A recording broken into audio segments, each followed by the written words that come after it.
Shalom God people, anak-anak Tuhan yang dikasih oleh Tuhan. Bagaimana kabar kalian hari ini? Saya harap luar biasa ya, dan selalu berada dalam lindungan Tuhan. Seperti biasa, sebelum kita belajar, kita akan awali dengan berdoa.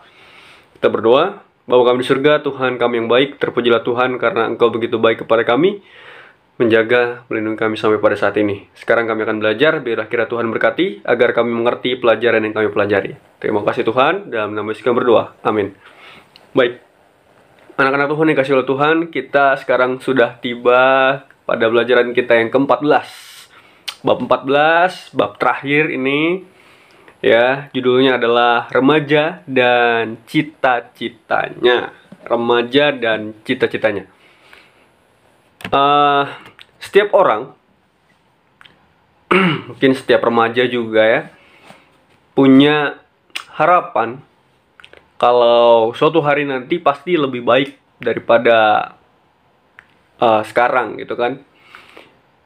Artinya setiap orang punya harapan, punya masa depan yang lebih baik. Ya, siapapun itu pasti begitu. Mereka pasti, kita pasti memiliki pengharapan kalau masa depan kita, masa depan yang baik, yang lebih baik daripada yang sekarang ini. Nggak ada orang yang berharap atau bercita-cita supaya masa depannya buruk gitu. Itu aneh sih kalau misalnya ada orang yang berharap, bercita-cita supaya masa depannya buruk. Ya, setiap orang pasti ingin masa depannya lebih baik. Nah, cita-cita seharusnya itu dimiliki setiap orang. Tapi ada juga orang yang tidak punya cita-cita. Pasti banyak alasannya. Ya, meskipun nggak punya cita-cita ya, tapi tetap balik ke kalimat saya tadi, bahwa setiap orang menginginkan masa depan yang lebih baik. Bahkan meskipun dia nggak punya cita-cita. Nah sekarang, kebanyakan orang punya cita-cita. Kebanyakan orang punya cita-cita yang ingin dia capai suatu hari nanti. Tapi ada dua jenis cita-cita. Satu, cita-cita yang hanya jadi mimpi. Atau yang kedua, cita-cita yang jadi tujuan. Kalau seseorang itu punya cita-cita yang dia jadikan mimpi, maka dia tidak akan terlalu berharap itu terjadi. Tapi kalau cita-cita itu jadi tujuan, dia akan lakukan segala cara dengan penuh ambisi untuk menggapai cita-cita itu. Karena itu tujuan, ya. Beda dengan mimpi. Kalau orang bercita-cita dalam bentuk mimpi, berarti dia akan bebas sebanyak-banyaknya dibikin mimpi. Tapi kalau dia jadikan cita-cita itu sebagai tujuan, maka dia harus dapatkan cita-cita itu. Jadi orangnya adalah orang yang berambisi. Nah, contohnya nih, cita-cita yang jadi mimpi. Itu waktu kita masih TK, SD gitu ya. Kalau ditanya sama guru atau ditanya sama orang tua, cita-citanya jadi apa? Oh, saya mau jadi pilot. Oh, saya mau jadi tentara. Oh, saya mau jadi apa namanya? Perawat ya. Saya mau jadi polisi gitu. Ya. Saya mau jadi astronot. Memang sebenarnya itu masuk akal, tapi kadang-kadang waktu kita TK dan SD, kita menyebutkan itu hanya untuk sekedar memberitahu sesuatu yang keren dalam pikiran kita. Ya, jadi mimpi doang, hanya mimpi, gitu kan? Saya mau menjadi ini, mau menjadi itu, ya hanya sekedar karena kita suka. Bukan karena kita mau dan punya tujuan menjadi itu. Ya. Dan akhirnya cita-cita itu berubah. Waktu sudah bertambah umur, cita-citanya berubah. Ya contohnya saya sih. Saya pribadi punya cita-cita udah banyak banget, itu ganti-ganti terus. Ya. Waktu saya kelas 2 SD itu, saya pernah punya cita-cita jadi dokter hewan. Karena suatu hari saya ada sentuh hewan yang apa gitu ya, pingsan. Saya pegang, saya elus-elus, dia bangun lagi, normal lagi. Wah, saya harus jadi dokter hewan. Tapi hanya sekedar cita-cita yang jadi mimpi. Akhirnya ya udah selesai di situ aja cerita cita-citanya. Lalu waktu saya kelas berapa ya? Kelas 5 atau kelas 6 gitu. Saya mau jadi pemain sepak bola. Karena saya suka main bola. Waktu itu di sekolah ada ekskul bola yang terdiri dari anak SD, SMP, SMA. Ya karena sekolahnya kecil jadi digabung gitu. Wah, pengen jadi pemain sepak bola. Terus waktu saya SMP, saya punya cita-cita jadi seorang desain grafis. Karena saya suka gambar. Suka mau lagi belajar di sekolah, saya gambar. Nggak dengerin guru mengajar. Waktu dalam kebaktian juga begitu. Saya gambar. Hobi. Saya akan jadi desain grafis. Bikin rancangan-rancangan begitu kan. Tapi ya sudah, sekedar itu aja. Ya, pernah mau masuk SMK gitu ya, tapi nggak jadi. Karena hanya sekedar cita-cita dalam mimpi. Dan akhirnya saya jadi seorang pendeta di sekolah. Dan dalam keadaan seperti ini juga pasti masih ada cita-cita. Ya, tapi yang kita bahas adalah cita-cita yang mimpi. Berarti kan yang dari SD sampai SMP tadi, semuanya hanya sekedar mimpi. Nggak ingin benar-benar saya wujudkan. Nah, sekarang kita kepada cita-cita yang menjadi tujuan hidup. Kalau nggak terjadi, pokoknya harus terjadi, gitu kan? Jadi ngotot, penuh ambisi supaya itu terjadi. Ya, penuh ambisi supaya itu terjadi. Dan sebenarnya sih, jadi seorang pendeta itu jarang yang terwujud karena cita-cita. Biasanya itu tiba-tiba ada panggilan yang datang dari Tuhan, gitu kan? Atau cerita-cerita lainnya. Ya, jadi pendeta itu bukan cita-cita. Pasti ada panggilan khusus. Nah, umumnya yang menjadi cita-cita itu ya dokter, menjadi seorang guru gitu. Saudara saya, sepupu saya, tercapai cita-citanya. Dia menjadi seorang dokter dan ada biaya yang bisa membantu dia untuk menggapai cita-citanya. Ya dia kerjakan itu sungguh-sungguh ya. Bahkan meskipun ada nilai yang gagal, dia tetap berusaha supaya nilainya baik ya. Karena dia punya tujuan untuk menjadi seorang dokter. Dan banyak hal lain lagi. Nah, kalau saya sekarang secara pribadi, saya juga masih punya tujuan, saya punya cita-cita yang harus saya capai. Meskipun saya sudah punya pekerjaan, tapi tetap ada tujuan atau cita-cita. Dan sudah pasti kalian sebagai seorang remaja kelas 11 harus punya cita-cita yang jadi tujuan. Udah nggak boleh lagi main mimpi.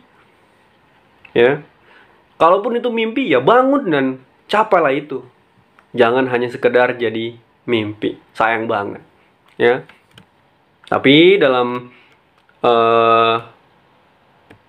cita-cita kita sebagai umat-umat Tuhan, anak-anak Tuhan, harus tahu bahwa Tuhan memiliki rencana yang lebih baik daripada kita. Yeremia 29 ayat 11, silakan dicatat. Yeremia 29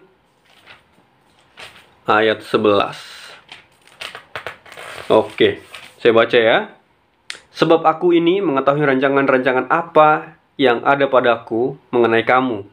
Demikian firman Tuhan, yaitu rancangan damai sejahtera dan bukan rancangan kecelakaan, untuk memberikan kepadamu hari depan yang penuh harapan.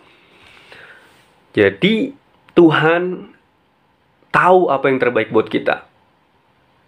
Kita udah punya rencana nih. Kita udah punya cita-cita. Saya mau jadi seorang dokter misalnya. Tapi Tuhan punya rencana yang lebih baik kepada kita. Mungkin kita bukan direncanakan oleh Tuhan menjadi seorang dokter. Ya, akhirnya kita mendapatkan pekerjaan yang lain yang ternyata membahagiakan kita. Ya. Tapi intinya adalah bahwa seringkali mungkin dalam kehidupan kita, kita punya rencana, tapi nggak tercapai. Kenapa bisa terjadi? Bukan karena Tuhan jahat sama kita, tapi karena Tuhan tahu apa yang terbaik buat kita. Ya. Dan di sekolah kita, atau mungkin siapapun yang kalian kenal, kelas 11 ini kan udah persiapan ya ke kelas 12. Dan kalian bisa lihat kakak-kakak kalian yang udah tamat atau yang baru tamat. Kira-kira sesuai nggak sih cita-cita mereka waktu mereka masih SMA atau SMP gitu dengan jurusan yang mereka ambil sekarang? Ya mereka udah pada kuliah kan berarti sekarang, atau sedang mau mengambil universitas atau tempat pendidikan yang baru. Sesuai nggak dengan apa yang mereka inginkan? Ya, apakah mereka masuk ke jurusan yang sesuai dengan keinginan mereka, atau yang orang tua mereka inginkan? Atau apa sih kendala yang terjadi sehingga mereka nggak bisa mendapatkan itu? Ya, atau juga mungkin ada teman-teman atau kakak kelas kalian, atau ada yang mempunyai cita-cita ikut-ikutan ke teman-temannya. Mau masuk universitas ini ikut teman-temannya supaya ada teman gitu. Ya. Sehingga nggak terlalu diniatkan untuk masuk ke jurusan itu. Namanya salah jurusan kan. Ya. Paksaan orang tua, ikut-ikutan teman, atau karena nggak tahu mau ngapain, ya udahlah, itu aja. Ya, jadi dalam hal ini tentang cita-cita ini kita perlu motivasi atau dorongan, dan memang sulit sih buat membangun motivasi buat diri sendiri, karena motivasi sejati itu pastinya dari diri sendiri.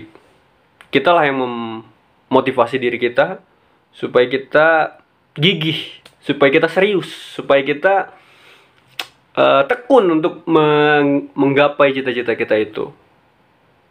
Ya, makanya harusnya cita-cita itu tidak boleh hanya sekedar jadi mimpi lagi. Udah SMA berarti sudah jadikan cita-cita itu sebagai tujuan hidup gitu. Ya. Dalam membangun ini kita perlu motivasi.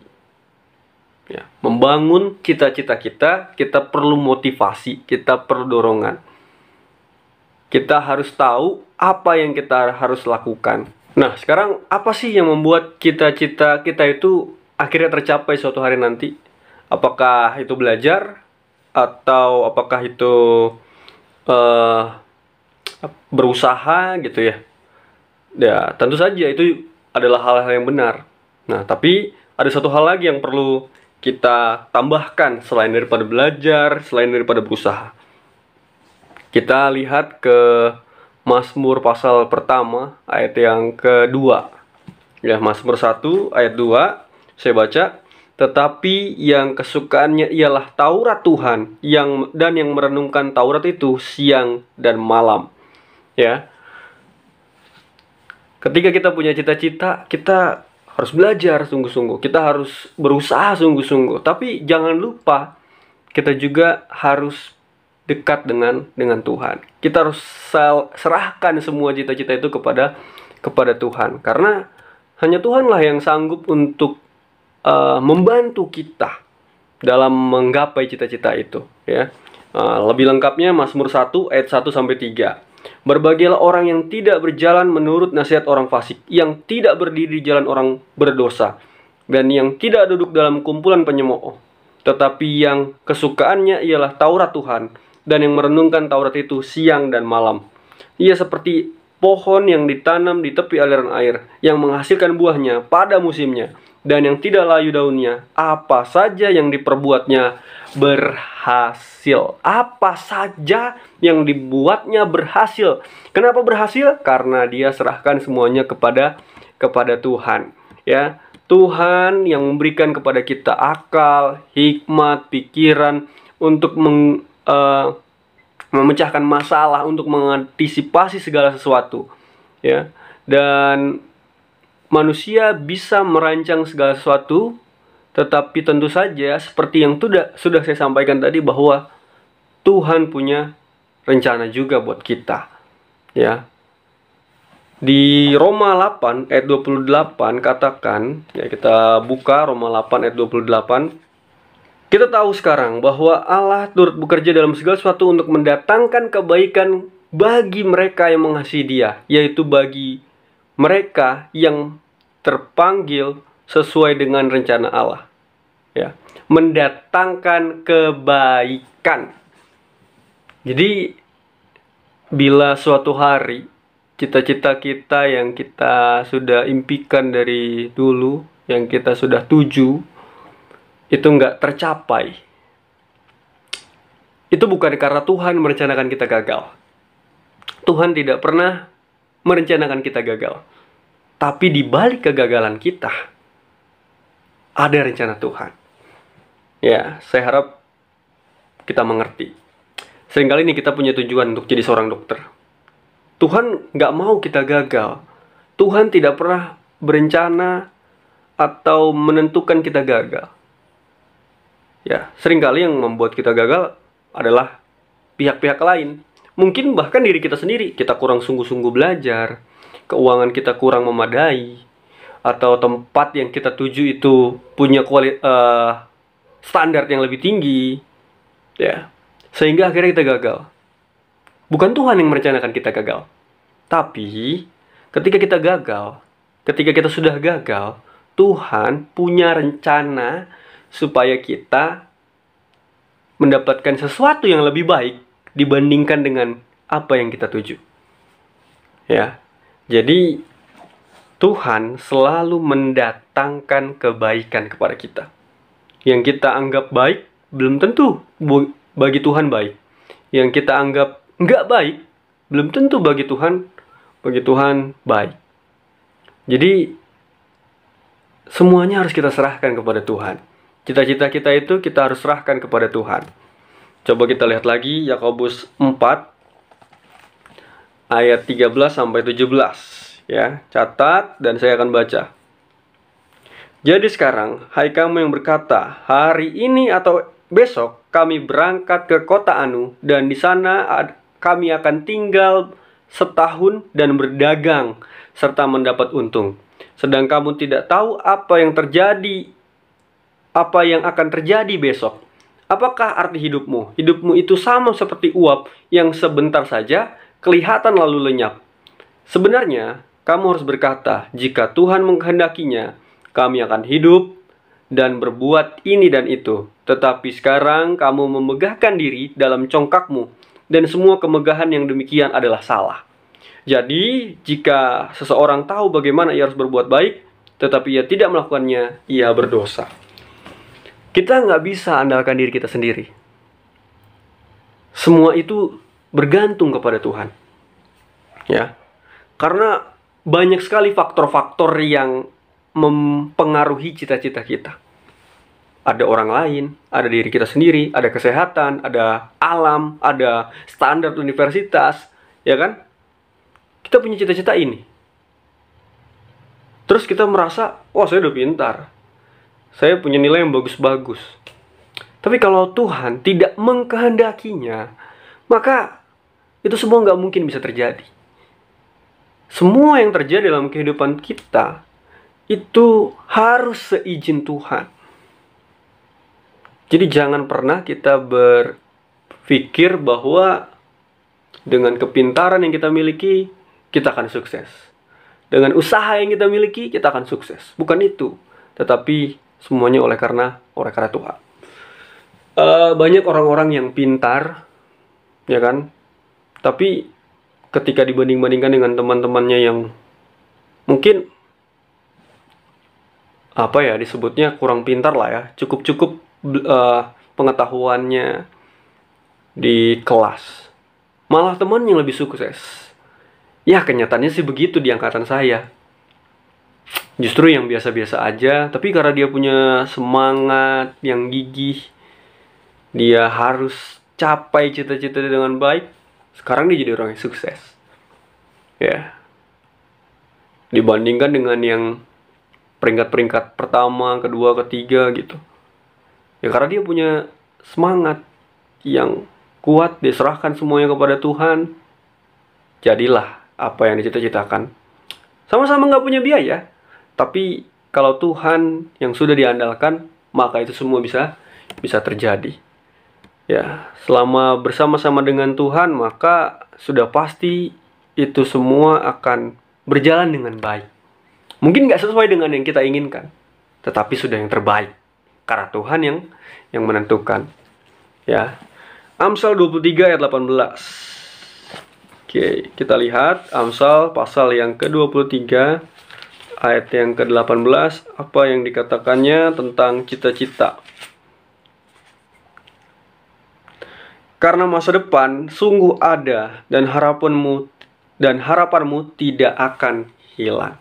Masa depan selalu ada bagi setiap orang yang menyerahkan dirinya kepada Tuhan. Tuhan yang akan membantu kita dalam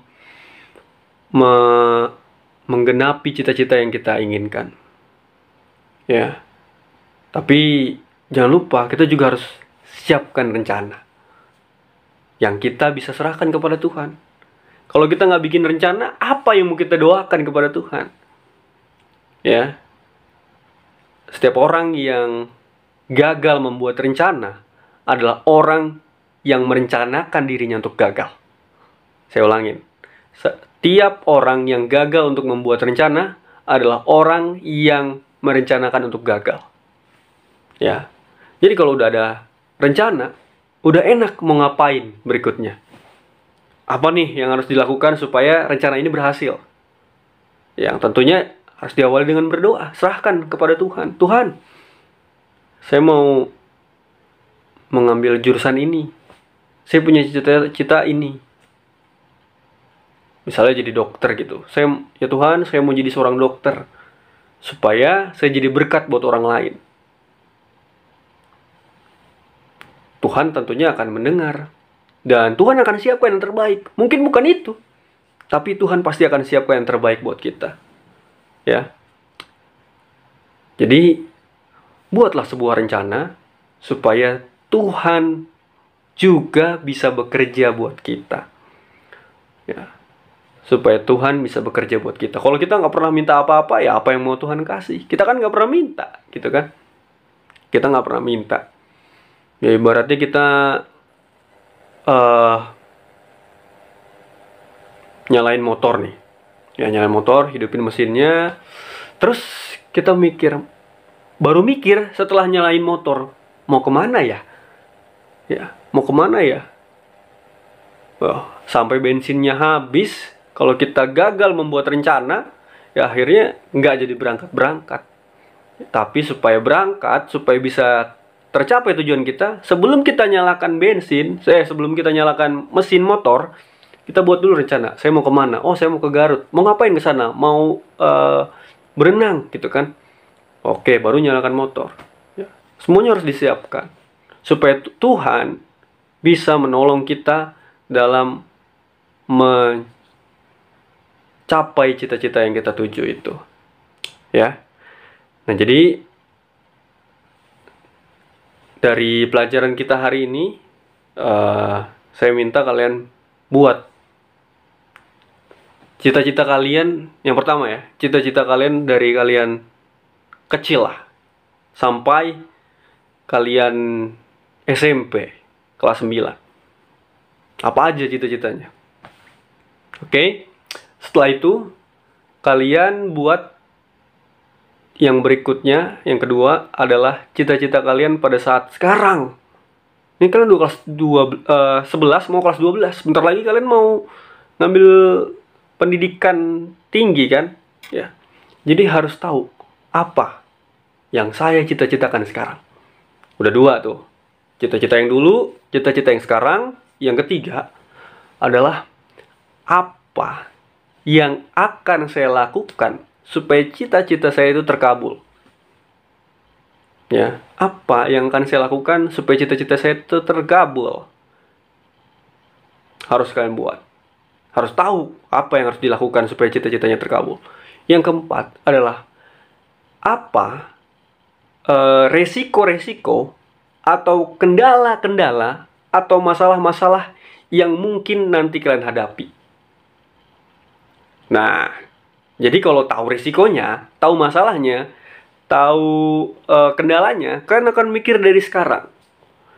Kalau ini kendalanya, apa yang harus saya lakukan? Kalau misalnya nggak punya duit, apa yang harus saya lakukan? Kalau orang tua saya nggak setuju, apa yang akan saya lakukan? Gitu ya. Jadi ada 4 pertanyaan yang harus kalian jawab. Pertama, cita-cita kalian kecil, semuanya. Lalu cita-cita kalian yang sekarang. Ya, berarti kalau cita-cita yang sekarang udah sama jurusannya tuh. Yang ketiga adalah apa yang harus kalian lakukan supaya cita-cita kalian tercapai. Yang keempat adalah apa kendala, masalah, risiko yang akan kalian hadapi kalau kalian mengambil cita-cita ini. Ya, setelah kalian tulis, kalian foto, kirim ke Google Classroom. Ya, berikut juga dengan catatan hari ini ya. Kalian catat dan kirimkan ke Google Classroom. Itu saja kelas kita hari ini. Kita akan tutup dengan berdoa. Kita berdoa. Bapa kami di surga, Tuhan kami yang baik, terpujilah Tuhan karena Engkau begitu baik kepada kami. Menjaga, melindungi kami sampai pada saat ini. Tuhan, kami anak-anak Tuhan punya rencana, punya cita-cita, punya tujuan. Tetapi kami tahu bahwa kami manusia yang lemah. Oleh karena itu, kami membutuhkan bantuan Tuhan untuk menolong kami agar cita-cita kami itu tercapai. Terima kasih Tuhan yang selalu setia mendengar setiap pergumulan kami. Kami berdoa dalam nama Kristus Yesus, Tuhan dan Juru Selamat kami. Amin. Oke, sampai di sini pelajaran kita. Tuhan Yesus memberkati.